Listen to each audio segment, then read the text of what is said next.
Another duly noted podcast comes to you from the Coach's Podcast Room at Spurrier's Gridiron Grill in Celebration Point.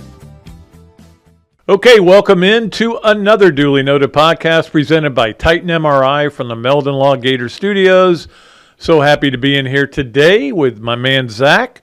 My other man, Coach Spurrier, is going to be in here in a little bit and do the show. And my other man, I got three men, Zach, Steve, Robbie.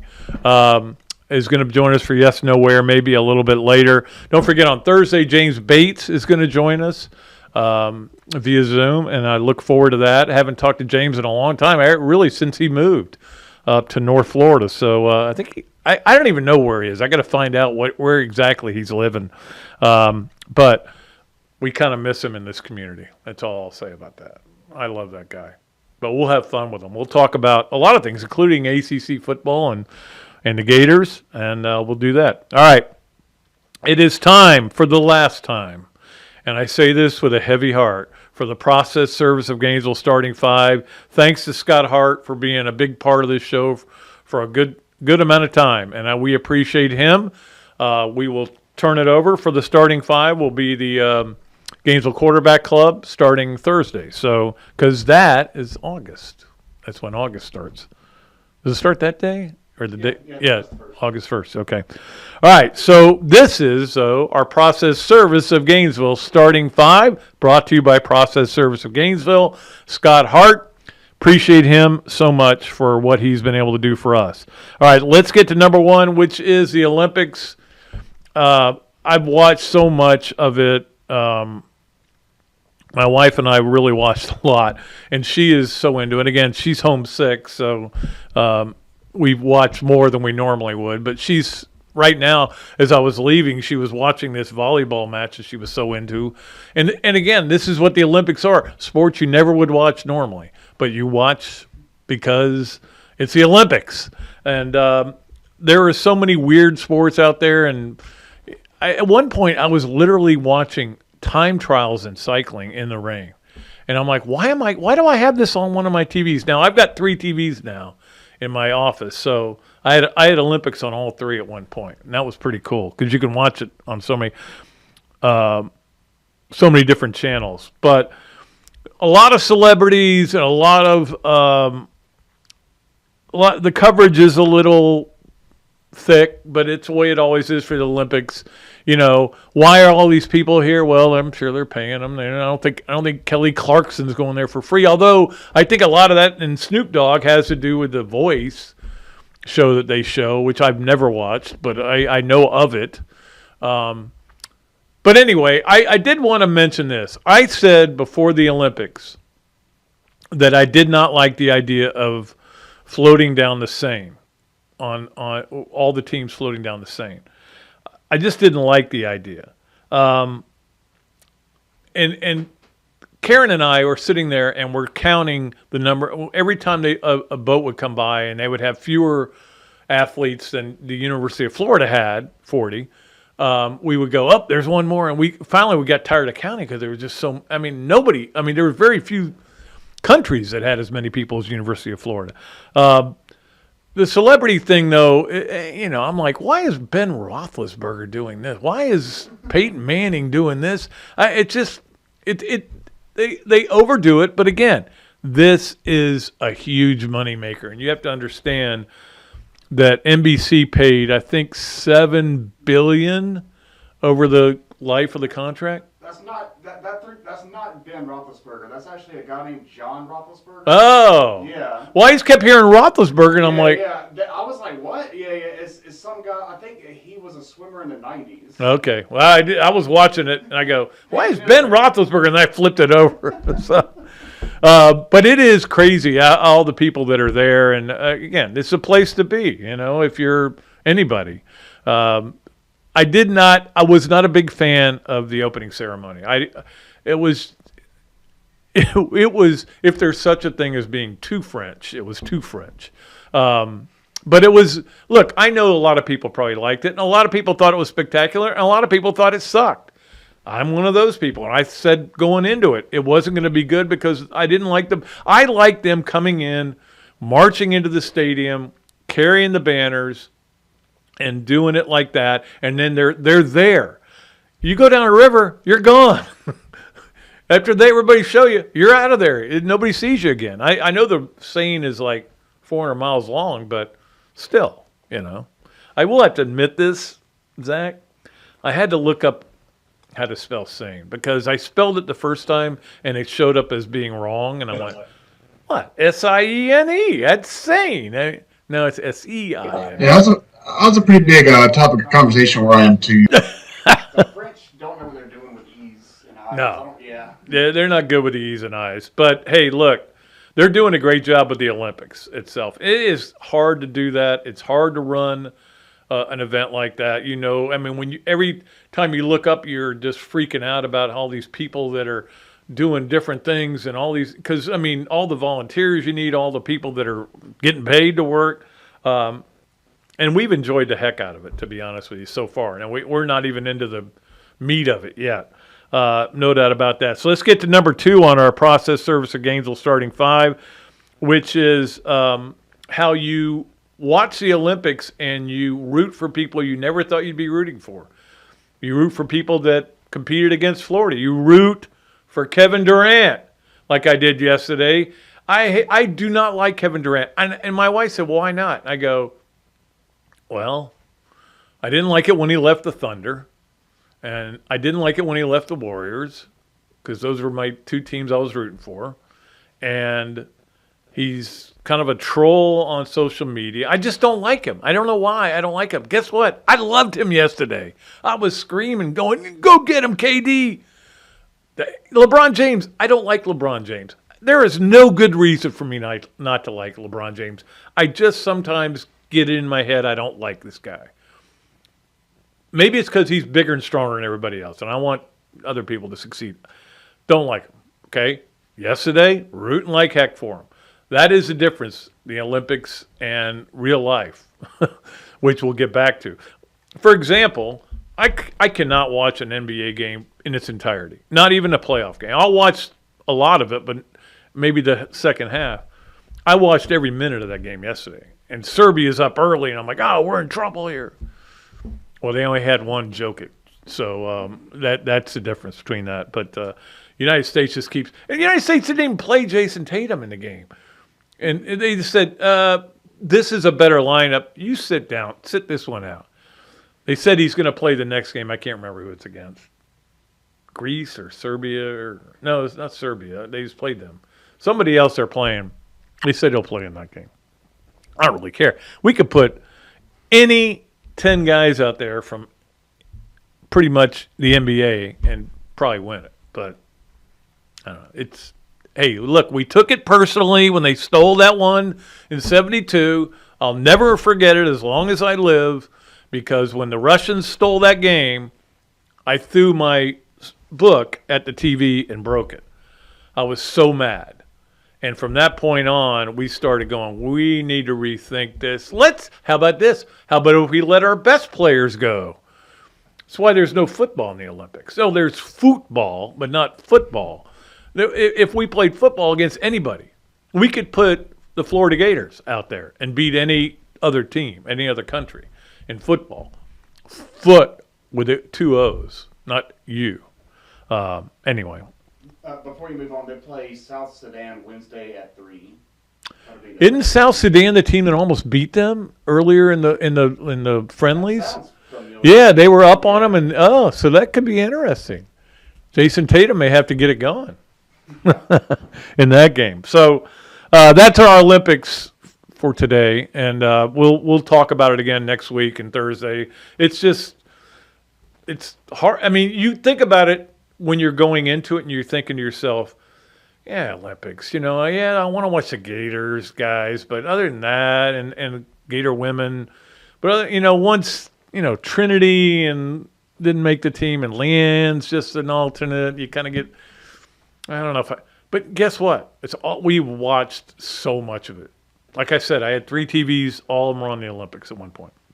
All right, let's get to number 3 on our process service of Gainesville starting 5, which is, I was driving to go pick up my wife some soup. Again, not feeling well. So I was listening. She had I was driving her car, so she had it on WRUF. And I thought I still had satellite, but I didn't. And so I'm listening to this guy complain about how his team is conducting another fire sale, and I'm sick of it and everything. And I'm like, oh, he must be a Marlins fan. He's got to be mad. They traded away Chisholm. And no, he was a Rays fan. And then they keep trading guys away. The fire sales are going rampant. Don't forget, Tuesday, 6 o'clock is the last day you can make a trade, allegedly. But it is amazing to watch how some of these teams have just said, yep, we're giving up on this thing. Let's go try it all over again. And, if I'm the White Sox, I'd probably do that because I think they've lost every game this year. I don't know their record, but I think it's 0 and whatever. But you also had A.J. Puck getting traded. I will tell you, he is Jeff Cardozo's least favorite player in the history of Florida baseball.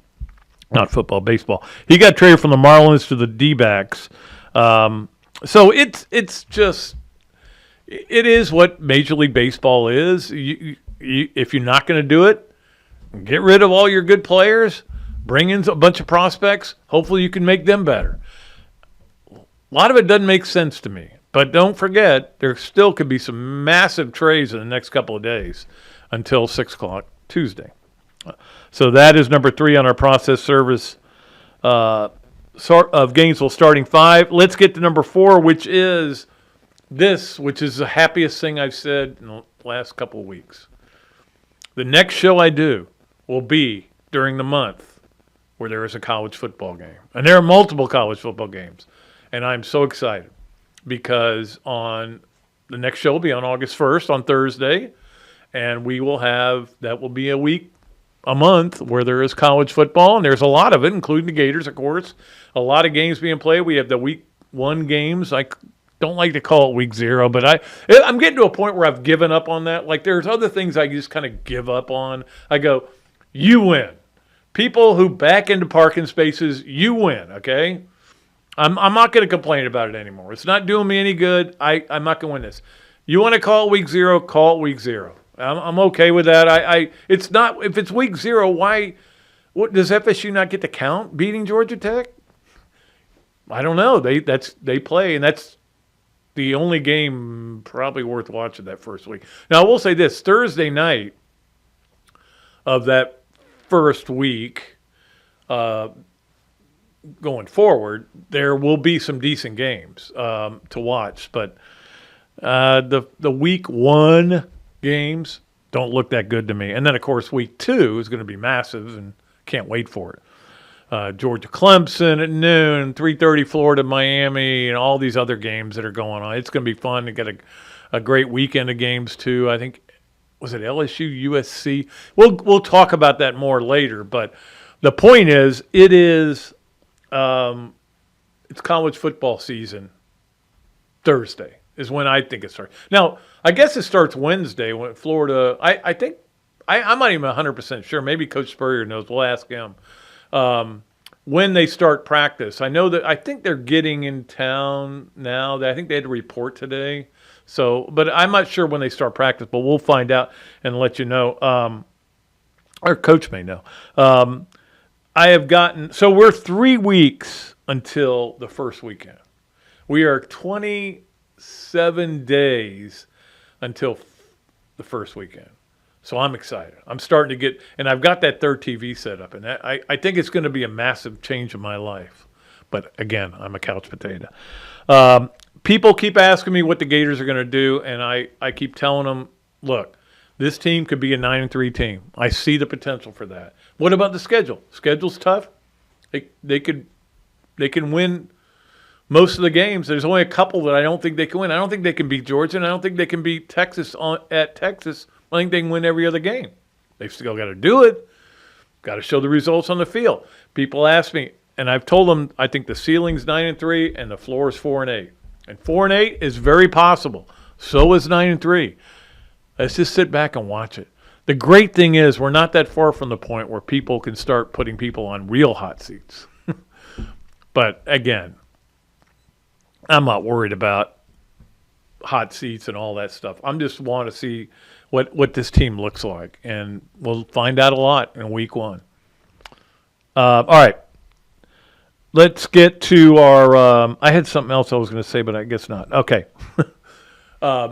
Let's get to number 5 on our process service of Gainesville starting 5, which is Georgia with more problems. Wide receiver Ra Thomas, of course, who transferred, I want to say Mississippi State. And he started like 8 games last year before he broke his foot. But he also has his second arrest for family violence. And I would think this is a situation where Kirby goes, look, 1 is bad, 2 is not acceptable. We'll get rid of you. He is suspended right now. And that only matters because they're getting ready to start practice too. But I don't think I just look. I go back to Urban Meyer, okay, and Urban Meyer had a bunch of bad kids on his team. We all know that he had 2 murders on his team, and if you remember the Avery Atkins thing, and that was a big part of the documentary, the Swamp Kings documentary, where he kicked him off the team because he had committed violence against a woman. We don't allow that. And then, of course, Avery Atkins committed suicide and or died of a drug overdose, one or the other. I always thought it was a suicide, but anyway, I don't want to disparage his name. He passed away, okay, of a drug overdose. And Urban always said, well, from now on, we're not going to just give up on these kids. And I'm sure that a lot of coaches feel that way. I don't want, and that's the way Nick Saban always talked about. I don't want to give up on these kids. I want to give them a chance. They've got to do certain things. And I bet you that's what Kirby does here. But I would think a second time, I don't know. He doesn't like suspending players. We know that much. But it just seems like it's been a weird offseason for Georgia. And look, I'm a big believer that Georgia's not going to be in the race for the national championship. And I think they're going to be left behind in the SEC this year. Because I think with those games they got to play at Texas, at Alabama, there's another one, I can't remember it. They got to play, at Texas. Yeah, I said at Texas, at Alabama, at somebody else, and I'm blanking on it. And of course, you still got to play Florida and Jacksonville. You got to play Missouri at home, but Missouri is supposed to be this great team. I don't know how good they are. Anyway, we'll talk more about all that on Thursday and in the coming weeks. I am looking forward to when I get to our Swamp Games of the Week, and especially to be able to start talking about which football games are the best ones to watch, not just any games, because this is the time of year where we're just kind of battle through that, but we're real close. We are real close, and that is the coolest thing. All right, let's take a break. We'll come back with Coach Spurrier, and, of course, Robbie Andrew will be on as well a little bit later. We have our Campus USA play of the weekend coming up. We have a new feature coming up, the Hugh Kane All-State Mayhem Moment. We'll start that today and continue with that going forward. We got all of our other great stuff, Adam's Rib, Leonardo's, Hesser and Kipke. We got a lot of stuff to do. So let's get to it right after we take this break on another duly noted podcast presented by Titan MRI from the Meldon Law Gator Studios. Process Service of Gainesville offers a rapid turnaround on affidavits of service for Gator lawyers locally and nationwide. Our friend Scott Hart offers immediate responses on status requests and is a member of NAPS and FAPS. And he has been a part of the community for almost 2 decades. Need service? Call Process Service of Gainesville at 407-697-9592 or email shartgators, that's G8TR, at yahoo.com. And make sure you ask about the paralegal legal secretary bonus program. Great food, great atmosphere, a diverse menu, everything made from scratch, plenty of space, and locally owned. These are all the characteristics of a great restaurant, and you can find each and every one of them right here in Gainesville at Ballyhoo Grill. Ballyhoo Grill prepares all of their food fresh every day, from their salad dressing to their award-winning soups. Bring your family and enjoy dinner under the Tim Trebo Tiki Hut while listening to live music. Or if you're running low on time to eat out, they also deliver through Uber Eats, Bite Squad, and Postmates. A Gainesville staple that's been open for over 30 years. Check out Ballyhoo Grill on Facebook or at ballyhoogrill.com. Meldon Law has been serving personal injury victims since 1971. In those days, Jeffrey Meldon's presence as an attorney in the music scene dubbed him with the nickname the hippie attorney. And although times have changed, two things haven't. Our commitment to bettering our community by helping the injured. Albert, are you ready to go to the game? And our love for the Florida Gators. If you bleed orange and blue, Meldon Law is the firm for you. Okay, welcome back to another duly noted podcast presented by Titan MRI from the Meldon Law Gator Studios. And, of course, Meldon Law also sponsoring Coach Spurrier's appearances on Mondays. We always love Meldon Mondays. And, Coach, I don't know how much of the Olympics you've watched. Have you watched a lot of it? Or? A lot of it. Yeah, I've watched a ton of it, I can tell you. Yeah, I flip around between channel 242 and 9 on our stations, USA Network, I guess it is. But, some of those events are really interesting. The women's rugby, I was watching. Oh, I did yesterday. too. I watched that, yeah. And, man, there was one girl for, I don't know if it was France. I think it was that team. They couldn't tackle her. Yeah. And she could outrun them. So she dominated against the USA. I think they won. They were up 24-7, I think, when I flipped it to something else. But, yeah, that's women tackling each other with no helmets on. I know. You got to be tough to play that sport now. Well, that's the thing. I was so desperate for football that I ended up watching the women's tackle national championship game, which I never even knew existed. I haven't seen but that. It was on like ESPN2, I think. Okay. I watched it and I go, I could watch this because it's not about the hitting. It's about what plays you run. And that's, to me, the great thing about college football and all football is how are you finding guys open? And that's what you excelled at, of course. Well, we were, in the 90s, we were, I guess, pretty much the first team to sort of spread it out a little bit and get guys open and throw the ball downfield. Everybody back in those days were in basically the I formation. The year before, Emmett ran the ball, 25, 30 times a game. Yeah, easily. And play defense. Run the ball and play defense. That was the name of it. And if you coach at Duke, if you want to win, you better find you some pass plays and get some guys open. And so we had quarterbacks, receivers, big offensive line. So that was our only chance.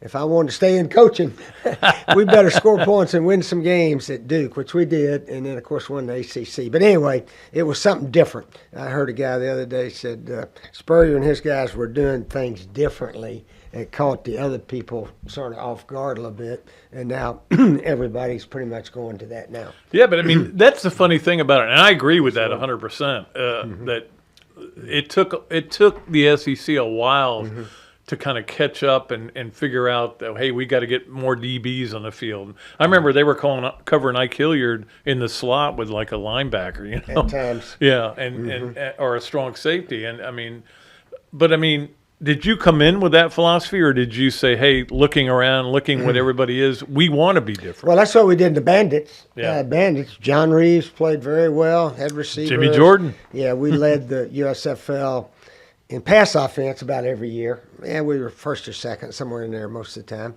And then at Duke, of course, that's how we had to win at Duke. We couldn't play like everybody else. And with the athletes we had at Duke.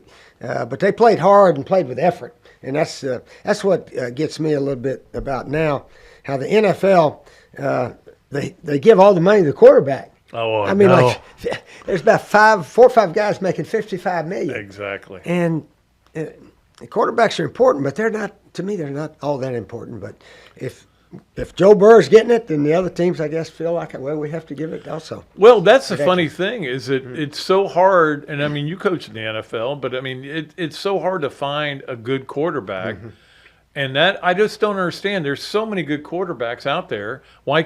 But you only have 32 jobs to fill, and they still struggle to fill them. And so when they get a guy that they say, he might be the guy. Let's give him all the money in the world because we've got all the money in the world. Yeah, I guess their salary cap allows for it everywhere. And, of course, that's what the colleges are doing now. Yeah, the quarterbacks exactly. at these Power 5 schools are making, some people say, about $1 million a year. And I think our guys are getting around that, or a little more, I don't know exactly. Yeah, they're making a lot. Yeah, they don't put it in the paper what they're No, making. they don't. We need transparency on that. I agree. The word is they're getting about $1 million a year, so it's as long as all the rest of the players on the team are okay with that, and you got good teamwork and camaraderie, then I guess it's okay. I heard your friend and my friend Rick Neuheisel today talking about the future of college football and trying to get everything, on the same plan. And I, because of this settlement that's coming out and everything, and I started reading a story about it, and I got so bogged down, and I go, I don't even know what they're talking about anymore. But I would think that if they get to, they're going to distribute all this money to the players, that it would kind of tighten up.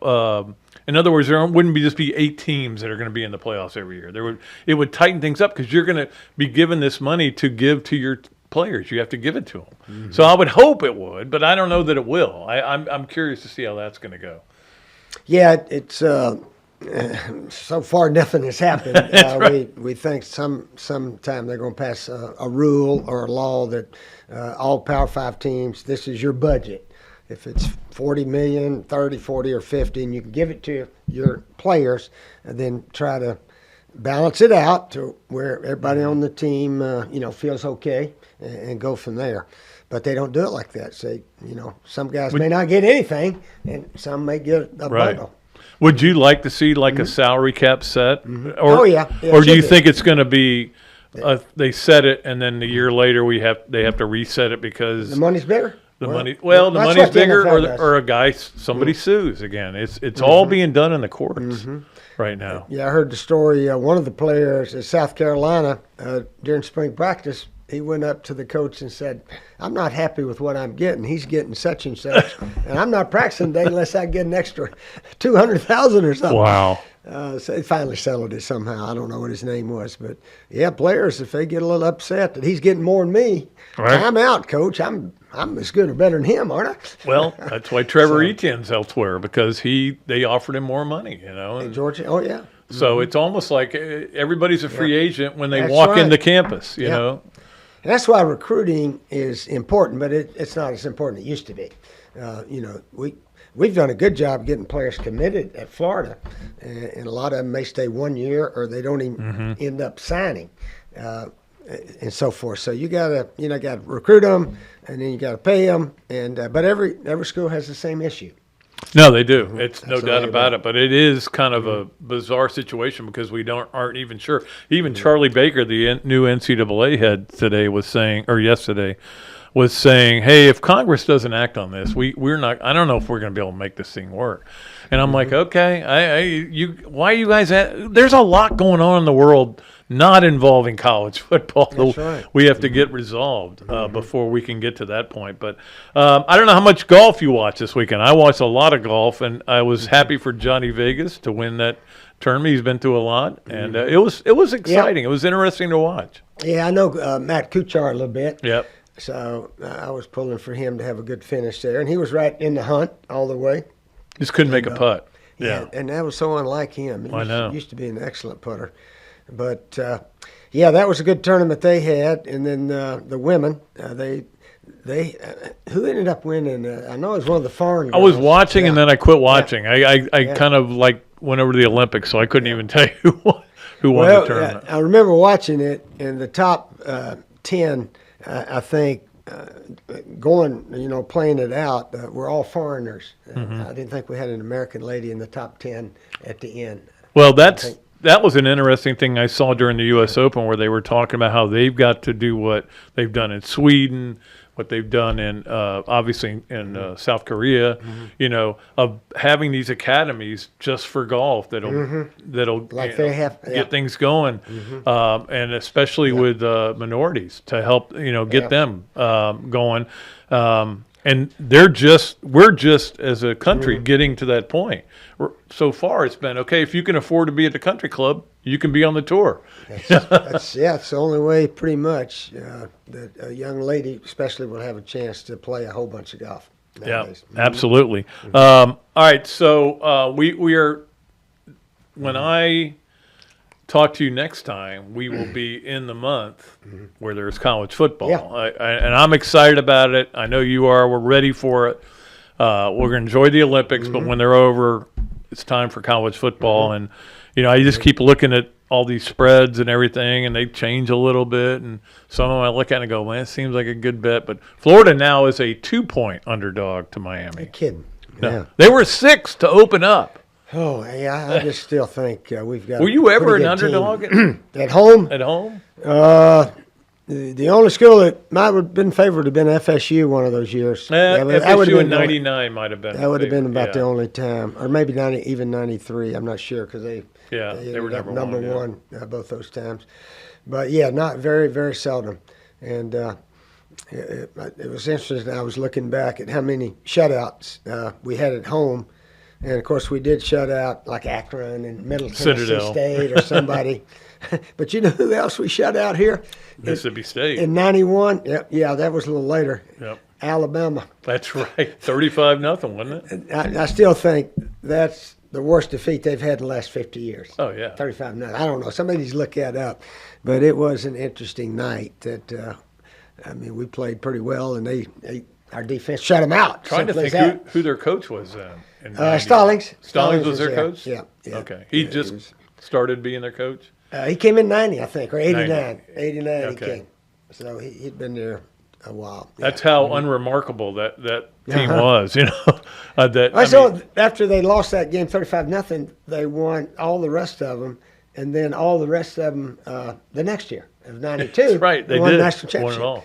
Yeah, they won like 20-something in a row after getting beat 35-0. So sometimes the score can be misleading. It really can. Yeah, I don't remember much about that game. I just remember you guys just beat the crap out of them. I don't remember a whole lot of the deets on it. Well, it was close early. I think we had 14-0 at half, I think, and then added, some more.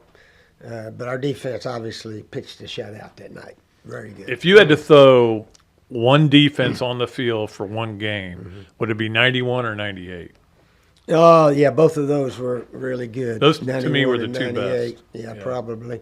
Yeah, we had 90 was awfully good, except for 2 games. That's right. We go 9-2, and both of our losses, the other team scored 45 points. And that defense was outstanding. But, of course, we had some interceptions we threw and turnover stuff. But, yeah, Tennessee scored 45 and FSU. We had several seasons. They were only 2 teams we lost to. Yep. Tennessee and at FSU. So Well, that's why in '96 I was telling people Florida's not going to – I know they were in the national championship, but they got to go to FSU and they got to go to Tennessee. They're not going to win the national championship this year. Yeah, those 2 acts. And you did. You still did. It was 96, wasn't it? Yeah. 98. If we just lost one of them, we'd have played for the national championship. I know. It's pretty amazing, really, when you think about it. It's also interesting to see. I don't even know when Florida's opening camp yet. I know it's going to be. They're coming in today and tomorrow. I think tomorrow's official. Okay. First day they come in. They practice Wednesday. Yeah, pretty sure they start Wednesday. practicing Wednesday. Yeah. So we're in football season now. It's Pretty not much talking this week, season yeah. anymore, right? Pretty much this week. All the teams are there and getting ready to go, and we'll find out in the end of the month. Playing in August again, August 31. So we'll start see who has the predictions correct or not. I'm tired of making predictions Yeah, because I've been asked. I can't even go to the conversance store without somebody asking me about I'm it. picking us to win between 7 and 9 this year. 7 and 9, somewhere in that category. Well, Robbie and I did a video for the alumni newsletter the other day, and I said, "Look, their ceiling to me is 9-3, and their floor is probably 4 and 8 because of the schedule. But I don't think they'll get their floor, and they may not get their ceiling. Somewhere in between that is probably what's going to happen. It's going to come down to making one more play or or allowing one less play because they weren't that far away from winning 7 or 8 games last year. That's true. Yeah, that's true. You kick a field goal against Arkansas, you defend 4th and 17 against Missouri. You're 7-5 now. Yeah. So you've got to find a way to make another play, and that's where I'm curious to see which guys step up and start making those plays. You know, you talked about turnovers and everything. That's the thing Florida's got to be able to do. They've got to start creating some turnovers. They had 3 interceptions last year. 3. Is that all? 3. John Reeves threw that many in a quarter against Auburn. Against Auburn. Yeah, it can happen. But, yeah, a lot of so many games, one to 2 plays determines the outcome. Last week, the Tennessee-Florida game of 98 was on TV, and we'd beaten them 5 years in a row. And so we go into overtime. We hadn't played very well, but we're going to overtime, and they've got a third and about 28. And they're not even in field goal range. They'd had a holding penalty. And we wanted to keep them in the pocket, and somehow or another, our middle linebacker ran around over here. We were going to rush 5 and just sort of Bobby Stoops I do like that you were rushing 5 though instead of 3. Yeah, we're just trying to keep them in the pocket. Our middle, and I watched it. So T. Martin runs up the middle for about 20 yards, and they kick a field goal. Right. Guy makes about a 42, 45 yarder, and then we have a little shorter field goal and miss it. And they stormed the field and tore down the goalpost. I was there, yep. So anyway, but ifs and buts, and then during our overtime, we had a ball go off a receiver's hands. Doug threw a corner route, threw a good pass, and so we didn't win. And that one game might have been the difference in an SEC and a national championship because Tennessee ended up winning it that year. That one game is there one game that stays with you more than any negative, or you just let them all? Any loss is a loss, right? Well, all those like that. The Auburn one here, they made a 4th and 7. Usually, offensively, we should have made a couple first downs and run out the clock, or else the other team made a 4th down or something to beat us. Or Darrell Jackson fumbled a punt against Alabama that year when they won in overtime. He fumbled a punt. I remember that very well. Yeah, we had some chances offensively, and they sacked Doug with about 30 seconds left to go into overtime, and then of course in overtime we missed an extra point. Yep. Jeff Chandler never missed his, but that's the only one he missed, and then they missed, but we jump offside. Now how's that for? Wait a minute now. I was on the field when that happened. We missed an extra point. And as soon as it happened. They got to redo. Yeah. Didn't you guys block the extra point? No, Marquand jumped and jumped back. Yeah. Marquand. I just remember seeing Marquand jump, and I go, oh, this. If he makes it, it's over. But if he misses it. They missed it. He's still going to have another chance. Yeah. But that's college football, and that's what we love about it. I mean, we're going to go into this season not knowing what's going to happen in any games, and it's going to be a lot of fun. I can't wait for it. I mean, there's some great games early. I mean, week 0 is nothing. There's nothing there. I know I don't like to call it week 0. We'll have one of the biggest games in the nation. Yeah. Oh, yeah. Us in Miami. Yeah, that'd be probably a national TV game, isn't it? Or it's 3:30 on ABC. So, or is it or ESPN? One or the other. Anyway, but yeah, they're. That'll be a big game, and then there's a lot of good games. I'm excited about it. You know, Georgia and Clemson play at noon on the first week, so that is that right? Yeah, that is man, weird. it's gonna be that hot. They're playing. It's in the Dome or in the Mercedes-Benz Stadium. Well, that's fine. Or it would be hot. But I mean, when you were a player. Because I remember these games, going to these games, you guys would open up with the Northern team and play at 1 o'clock. A lot of times. Yeah, at home. And Northwestern or Illinois or somebody like that. Yeah, they could really get tired. Those northern teams come down here. Yeah. And usually their guys are all white, because they didn't go out in the sun like we do down here in Florida. And so it's always interesting playing those northern schools. Yep. Yeah. Yep. So, all right, Coach, you got anything else? I think that's about it. All right. We will be back with Robbie Andrew on Yes, No, Where, Maybe after we take this break on another Dooley Noted podcast presented by Titan MRI from the Meldon Law Gator Studios. Titan MRI, North Central Florida's premier independent diagnostic testing MRI facility. At Titan MRI, we're focused on you, the patient, having a great customer experience. Our MRI equipment is modern and 75% quieter than any unit in its class. And our MRI unit has one of the largest openings of any of the newer high-strength MRI units, which allows comfortable scanning for potential claustrophobic and larger patients. At Titan MRI, we look forward to serving you. Adams Rib Company has been a staple of Gainesville for more than a decade and a staple of the Dooley house ever since Kelsey's teeth came in. The first time I walked into Adams, I told my daughter that the green beans are always a test of a great barbecue restaurant, and they were perfect. You know about the ribs that melt in your mouth, and my favorite, the turkey plate. But be sure to go in on Fridays for Nana's Fish Nuggets. They will melt in your mouth. Adams Rib Co., a Gainesville great. Another duly noted podcast comes to you from the Coach's Podcast Room at Spurrier's Gridiron Grill and Celebration Point. You can watch and listen to us on Facebook and YouTube for every podcast that we do on Mondays and Fridays at 2 o'clock. Listen to the podcast whenever on Apple Podcasts, Spotify, Google Podcasts, Overcast, any of the other 39 platforms where you can find this podcast or your favorite podcast. Remember to like, follow, and subscribe.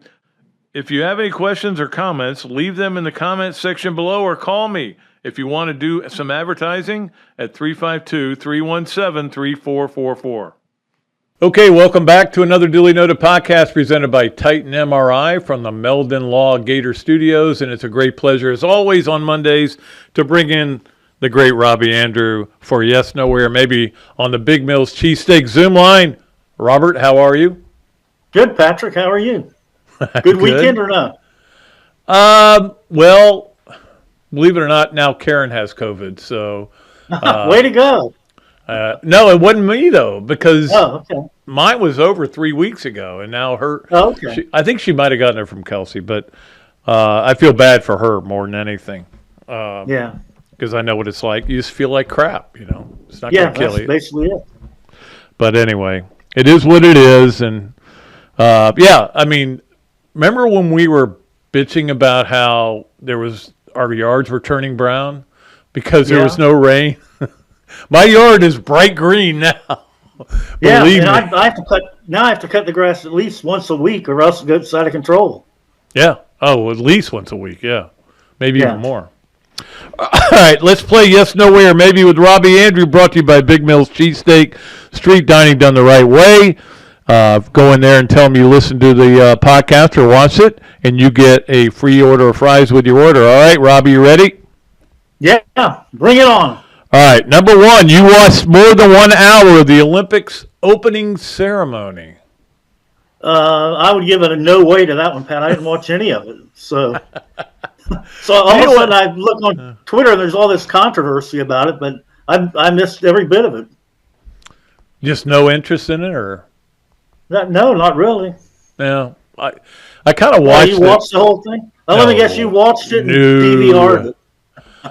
I watched some of it, okay? Yeah. And then it got really boring, and I gave up on it. Yeah. But other than watching a little swimming last night for maybe 15 minutes, that's all I've seen so far. I've watched a lot of it, I will say this. Now, again, I've been kind of like trying to take care of Karen, so I've been home a lot. So. Yeah. But it'll get better once basketball and track get going better.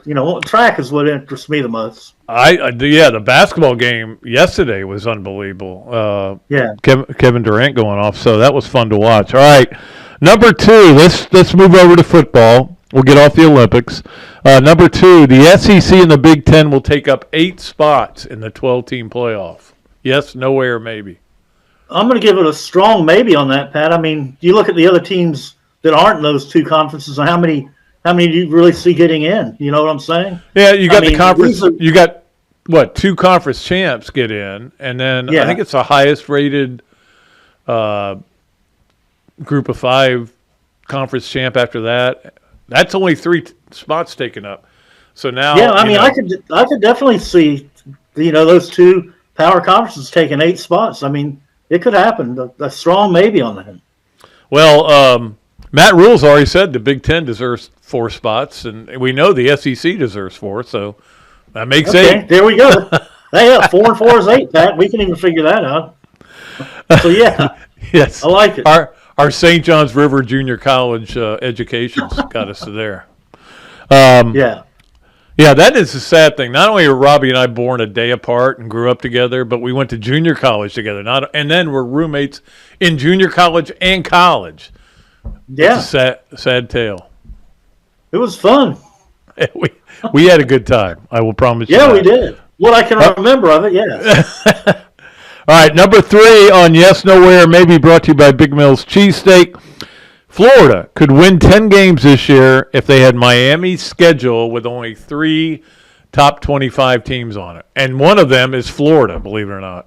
And I'm going by the BPI, yeah. Yeah, Pat, I'm going to say yes on that. I mean, I think Florida's improved its roster, and I think against that kind of schedule, I think they could win 9 games. I don't think there's any doubt about it. I mean, but Florida's schedule is what it is, and I think it's something that's going to motivate them throughout the rest of the offseason, preseason camp. And I think players and coaches are excited about the challenge of this whole schedule. But, yeah, if they had that Miami schedule, 9 games, 9 wins. You know, even Mark Richt, who coached there, obviously, I was watching him on the ACC show, and he was saying, that schedule's not tough. I'm like, he said they open with Florida, but then after that, it's yeah. The question is, Pat, will Cristobal win 9 games against that schedule? That is the question. Yeah. I think Florida would have a better chance than Miami. Now, here's the question I got for you. So Florida, let's say Florida beats Miami 23-20 in the first game. Okay. All right. Are we now pulling what we do in basketball because there's a 12-team playoff and we start rooting for Miami to win games? No. No. That's a no way. Your mom, no way. Miami Hurricanes, no way. No, you know what? They hate Florida. They hate Florida down there, so we hate them back. Yeah, right back at them. Well, we'll be rooting for Louisville and. Oh yeah. They gotta go to Cal, which is if there's a softer place to go go all the way across country and play a road game, that is it. So. Yeah, but Pat, there is one week that we will be pulling from Miami, I'm sure. That's when they play FSU. Absolutely. So, always root for the Canes in that game. Yep. Yeah. All right, Robbie. Great having you on again. As always, okay, we'll Pat, see you later. Tell Karen to take care. I will. Thanks. Okay. See you, Pat. All right. We always appreciate Robbie being on the show, as always. And Robbie and I just actually did a video. I mentioned that earlier, but it was a lot of fun doing it. Really enjoyed it. It's always good to talk to Robbie, as you know. He's got a lot of good lines. I should tell you some of them sometime. All right, let's get to our Adams Rib Co. to go Gator of the weekend. Adams Rib Co., the place to go for barbecue, man. It is unbelievable. And we appreciate them for being a sponsor for the entire time we've had this show. And we do appreciate Adam for everything he does, including supplying lunch for the Bob Dooley Invitational. All right, let's get to our Adams Rib Co. Gator of the weekend. It's pretty obvious who it is. We've already featured him, Caleb Dressel. And again, this goes back to the fact that Caleb was kind of quit swimming. He was having, and this happens with a lot of swimmers. Every time and not only swimmers, but gymnasts and other Olympic sports, there is so much pressure on you, and it can get to be overwhelming. And look, it's about mental health. And Caleb was one of those guys who struggled with it, and he was going through a tough time and got back in the pool and got back into it, and we wondered how good he would be, and gets the first goal for the United States. Now, he was at the end of a relay, and I know that the other guy had set him up pretty well, but there was no doubt he wasn't going to let anybody catch him or even come close to him. We showed you that earlier. But he is our Campus USA Gator of the weekend. So good for him, and I appreciate Caleb, and we'll continue watching him. We're going to have a lot more Olympics to watch, including him in many events. Let's go to our Leonardo's at Millhopper quick picks. And Zach, I know this is going to come stunning to you, but last week I screwed up.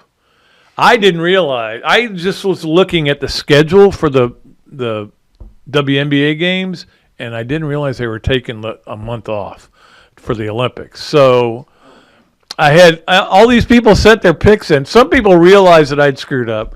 Everybody who sent a pick in, you've qualified, okay? That's my bad. They don't play again till August 15th, but that was a massive mistake on my part. But hey, you all got qualified, so you should all be happy. And we'll be making a pull in about 2 weeks, yeah. But I tell you what we're going to give you for – this is more in everybody's wheelhouse. Thursday night, I know it's we do a show on Thursday, but we're going to make this our Thursday night pick because we'll have a lot of things to choose from on the weekend. Houston, Chicago, NFL preseason game. Now, you could make an argument based on smartness and studying the rosters, looking at the quarterbacks. No, they're going to play a bunch of scrubs in this game. We know that.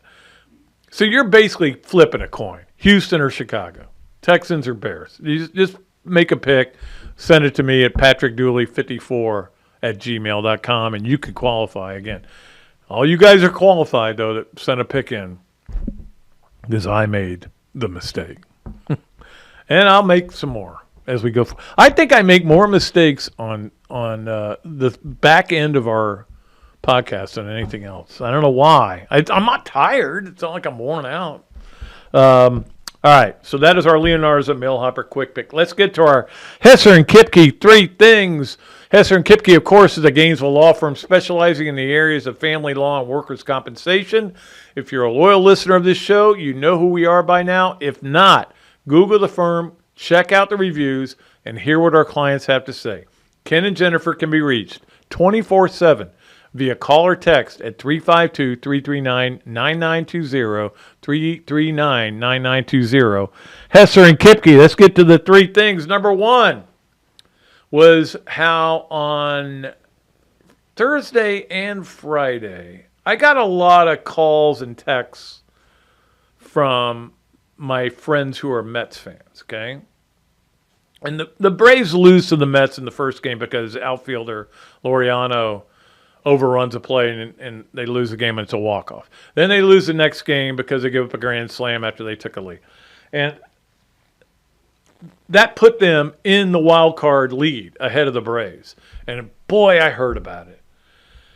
And of course, I wasn't even paying attention. The Braves have so many guys hurt that I just have I look at the scores. That's about it. I just see what they did. I didn't even know they were playing the Mets this weekend. But once I get all these texts, I started paying attention. And what happened? Braves win. Braves win. Braves killed them yesterday. They were up 9-0, ended up winning 9-2. Guys, you have to understand, we have more than a third of the season left. You can't win and qualify for the playoffs or win a division in July. It doesn't happen. Mets fans need to calm down. Look, Mets probably have a better chance than the Braves of making the postseason. Braves our 2 best pitchers are out. Our 2 best players are out. Well, not 2 best. Our best player's out. One of our better players is out. I mean, if Olsen was out, that would be another one. But anyway, I did enjoy watching those games on Saturday and Sunday, and watching the Braves win. The Braves aren't going anywhere this year. They got too many injuries, okay? I get it. I have no problem with that. Don't taunt me, though, with a third of the season left, okay? You know what I'm talking about here. All right, let's get to number 2. Speaking of bad fortune, that would be the Cowboys, my least favorite team in the NFL. Can't really explain that one either. There's a lot of things I can't explain about me. But the Cowboys lose edge rusher Sam Williams, of course, played at Ole Miss, tore his ACL, and apparently damaged his MCL. Non-contact drill. They haven't even gotten to pads yet. They've already lost one of their better players. They have. I think they're spooked over there. They just find ways to guys to get hurt. But that's where ACLs usually happen. It's non-contact, you know. They can happen with contact, but usually it's non-contact because you take a step and it just goes the wrong way. But that's a shame for him. Bam Williams is a really good player. Sam Williams, sorry. I said Bam. I was thinking of Bam Abadiah. Sam Williams is a good player. I think he had like 8 sacks last year. Anyway, he's out. He's out for the year. He ain't going to be back. That part of it doesn't bother me. All right, number 3 on our Hesser and Kipke 3 things. You heard Coach talking about all this money the quarterbacks are getting, and the quarterbacks aren't the only thing, but they are the only thing if you're an NFL team, because if you don't have one, you got no chance. No chance whatsoever. That's what the Patriots realized. That's why Mac Jones is in Jacksonville as a backup. But we saw this weekend 2 quarterbacks get paid. Both of them are good. I don't think either one of them is great. I will say this. I am a Tua fan. I like Tua a lot, and I hope he does well. But look, he's got to go beat some good teams eventually. But in the world that we live in the NFL, in fact, Chris Canty was saying exactly what I just said about he's got to beat somebody. They're going to regret. He said they're going to regret that on ESPN. Look, you got to pay quarterbacks. It's just the way it is. Tua got $212 million. I think $167 million is guaranteed for his extension. That's what you do. It's not like these guys are going to go poor because they're paying quarterbacks a lot of money. And of course, Jordan Love got the biggest contract. Nobody's got a bigger contract in the NFL than Jordan Love. Jordan Love a year ago, everybody's like, man, what are the Packers doing? I don't know what they're doing. Letting Aaron Rodgers go. They think Jordan Love's going to be ready. And then he was ready, and he got him into the playoffs and won a playoff game. So, but I don't know how good he is. I'm not sure how good Tua is. I know he's okay. I would say he's a good quarterback, and I think that's the problem. If you're a good quarterback, it's not really a problem. It's just the way it is. If you're a good quarterback in the NFL, you got a chance to play for a long time. It's just the way it works. I mean, you've seen quarterbacks with the who wear nothing but visors make a lot of money in the NFL. They never get on the field. They never play. I can think of 2 of them right now. I'm not saying who, but I'm just saying. All right. Zach knows who I'm talking about. All right, let's get to our new feature here on our show, and we appreciate Hugh Kane Allstate for being a new sponsor, and we're going to give you every Monday our Hugh Kane Allstate Mayhem Moment. And, of course, the mayhem is what happens. Now, in this case, I was looking at some different things that could be the mayhem moment, but I decided to go with this one, which is, if you watched any of the Olympics, you saw Joel Embiid, every time he came on the floor, what happened? The French fans, they weren't saying Kucher. They were saying boo. And they were booing. It was never ridiculously loud. Can we play that? Yeah, I just played it. Oh, you did? Okay, I'm sorry. That was still up, so I wasn't sure. All right, so they booed, and the reason is because they wanted to play for France, and he could play for France, but no, he's not playing for France. He decided to play for the United States, where he's lived a majority of his life. Everybody knows he played at the Rock basketball. Kansas placed him there and then got him up to Kansas. And he could play for Cameroon, too. But he's decided to play for U.S., and they're booing him. That is a mayhem moment right there when you're booing a guy and saying, but please come play for us next time. The French. They're driving me crazy, I'm telling you. All right. That is our Hugh Kane Allstate Mayhem Moment. And I'm sure when we get into football season, there are going to be a lot of them. You got to keep your eye out there, Zach, for balls going off guys' hands and ended up being picked off and run back the other way. All right, let's wrap it up with our Swamp Games of the Week. And my daughter was at the Swamp yesterday. I know that. She and all of her friends, a lot of them are leaving, they're graduating or whatever. So she went there and they had a blast. So our Swamp Games of the Week, not a lot going on, but obviously the Olympics are what's going on. It's overwhelming everything. In fact, I don't understand this, why ESPN shows sports that nobody wants to watch, like axe throwing, when the Olympics are on. You've got a catalog of 1 billion college football games. Just show any one of them, and I'll put that on the third TV. I promise you. I'm not putting axe throwing on, though. I did watch a little bit of it, just 1 minute, okay? All right, but we do have the Olympics are going on all week, obviously. I recommend highly the Peacock channel if you get that. I'm not recommending you go out and pay for it because I don't work for NBC. But the Peacock channel, you can get everything. They just give you everything.